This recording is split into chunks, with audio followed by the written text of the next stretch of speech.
have a fairly, what we think is rigorous staff report as well. We are recommending support, and we're doing it because the Mount Pleasant Community Plan does identify this site as one of those 3 sites that can achieve additional height and density, and it is only one of the 3 sites that's within the area that can in fact do that.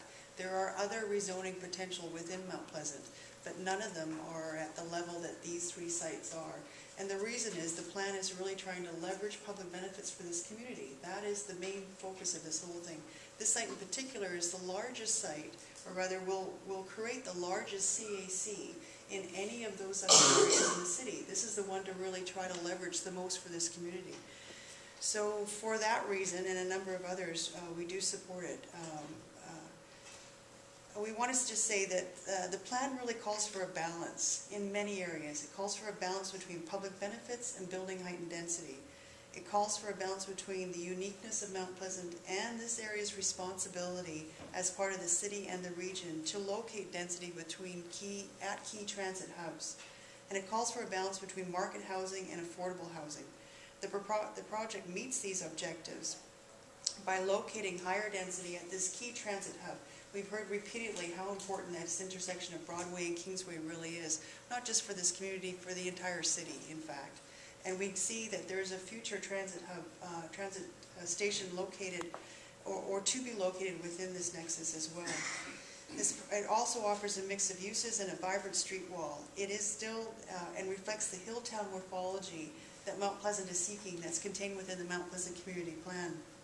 It distributes height along Kingsway as the plan calls for, and it allows small-scale retail to occur at the street edge. The design is still at the rezoning stage, as we said several times, and the rezoning stage is not the place to work out detailed design. It's really to determine the FSR, the height, the massing, and the form.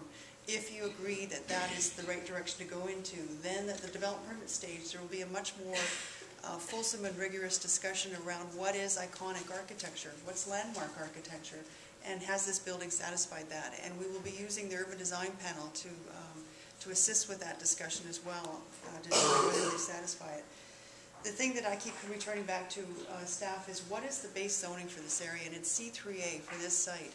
And as we've said on several occasions, this is a property that would very likely achieve the 3 FSR that the Development Board can allow, and a height likely in excess of the Stella project, which is 135 feet. That is the approved height on that site. So it wouldn't be unusual for the board to be approached with a project around the 150-foot height mark. You would end up with a property that is similar morphology, a podium and a tower, at 3 FSR, 150 feet, and no public benefits. The plan really calls for things to change in these instances where you can go beyond that zoning in order to leverage a public benefit for the community. So the CAC, this site did contain on-site amenities, and that has been was part of the project for basically up to the 11th hour, when at that point it was a hard look was taken at how much is this costing to produce on-site artist production space and on-site market rental through the STIR program. And staff determined that really, in our estimation, that we thought the community would be better served if we could take that money, leverage it the way the city can, which isn't possible for a developer, and really in both instances increase whatever you could deliver. With the Affordable Housing Fund, as we said before, you can actually produce subsidized rental housing. That wasn't even proposed as part of this rezoning initially, and it could achieve up to 24 units if they're mortgaging the money to achieve the project, or if they're partnering with higher governments, it could absolutely achieve even in excess of 24 units in a wood frame building. The $4.5 million related to the artist production space, again, with the city's help and our ability, can leverage an even greater amount of artist production space than the 9,200 square feet that was proposed in this building. So for all of those reasons, we feel that the project is supportable, and we do recommend approval. Thank you.